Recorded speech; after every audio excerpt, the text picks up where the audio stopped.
All right, so today I'm going to talk about why 30 is not an expiry date. All right, so let's give all the seemingly reasonable points people give to why your 30s can seemingly be an expiry date, because everybody's saying get married in your 20s, you have to hurry up and get married before you turn 30. We all want to find out why. So I met a man who recently divorced his wife after a 9-year long marriage, and I asked him what will his next choice be for a wife. And he told me that somebody obviously in her 20s. And I asked him why. And he said to me, because of energy. And I was like, yeah. So the world has been able to frame or make men believe that women in their 20s are more suitable because of their youthfulness, the aesthetics, because of the strength, because it's easier for women in their 20s to bear children easily, all right? And so that's one thing that I want you to consider, but hold that thought. In no way am I saying that the biological clock should be ignored, but I want you to remember that although there's a biological clock, making the right choice for yourself is what will sustain your lineage ultimately. Because even in the wrong marriage, the clock will still tick, and you will have wasted time and energy and resources with the wrong person only to get out of the marriage and start looking for somebody all over again. So why do you rush? Don't rush, okay? Yes, your 20s are your most youthful days, preferably ideal for you to get married, said by society and the masses. We all agree to an extent, but not everybody will be able to get married in their 20s for so many reasons. A lot of people don't even have their lives figured out yet. That is one of the things. Some people don't even know what they want to do career wise. Some people don't even have jobs. They don't have a place to live. They still live with their parents. You understand? They don't know what to do with themselves. All right, so that is one of the reasons why some people may not get married in their 20s. They want to find themselves first. Second of all, some people are still dealing with trauma. Some people don't want to pass the trauma they feel onto their children or even their life partner. So even if they're in a relationship, they may not opt to get married yet, because they are still dealing with deeply rooted wounds. Okay, so it could be a mommy wound, a daddy wound. It could be something that happened in their past. They were probably raped or something, and they're even afraid of men. And so you have to understand that everybody is dealing with something. You think somebody's of age, and so like ideally the person should be getting married. You have no idea what somebody's going through. Do you get it? So don't be too quick to open your mouth and say that, hey, you're growing, or hurry up and get married. No, you don't know what somebody's going through. You don't know what the person's encountering.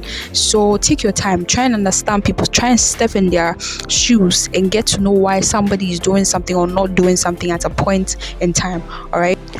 All right, so for some people, even though probably in their 20s they were dating people left, right, center, in the olden days, a lot of people would come together, and after they've dated a while, before they check their genotype when they are ready to get married. I'm not really sure why you wait till that time. I feel like that's like the very first thing. You should actually have it off head, like in your mind. You should know your genotype, so that when you meet somebody that you are seeing as a potential spouse, you can also get to know, so that you don't even start a relationship if both of you are not compatible, because you don't want to be giving birth to children who are going to cry for help because they are sick all the time. No, let's give birth to healthy children. Let's save the children the pain. All right, so get to know your genotype. So there are lots of people who waste time, 5 years in a relationship. When they are ready to marry, they go and check their genotype, and then they realize that they are incompatible because they are both carriers, and now you have to cry and start the journey all over again. You've wasted 5 years. So some people even spend 7 years in a relationship before they get married. So if you started the relationship at 23, you're already 30 before the relationship has ended. Now you're coming to start again. You understand? So you don't know what somebody's going through. I said it earlier. So don't be somebody who just opens their mouth and says, hey, you're getting late, or hurry up and get married. You don't know.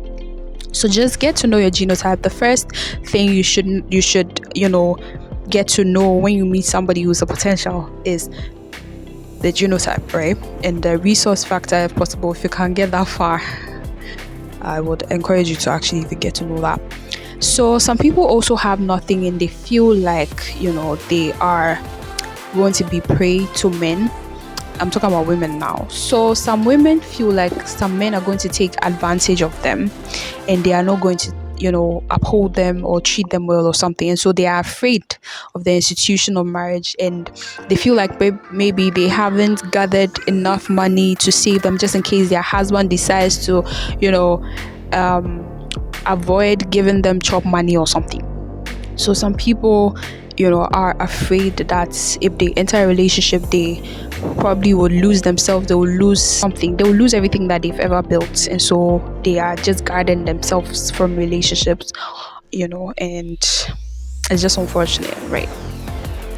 The truth is, marriage is a lifelong journey. And unlike so many decisions that you can alter at any point in time, this institution of marriage is something that God Himself created. He ordained it to bring glory to His name at the end of the day. That is why God says that a man must love his wife just as Christ loved the church and gave Himself up for it. A woman is supposed to submit, herself to her husband to honor him.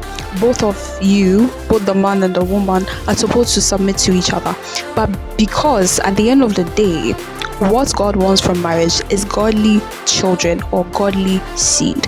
And what better way to represent Christ and the church in marriage than to glorify God's name and bring forth people who will be shown this, okay, so that they can also become godly. All right, remember that rushing into a marriage because of pressure, desire for sexual satisfaction, or any shallow reason may ultimately hurt you in the future. Marriage is for a long time, so you can't just rush into it. You understand? You need to take your time and make a choice based on the fact that you are very certain God has confirmed that this person is the one you're supposed to spend your life with. All right.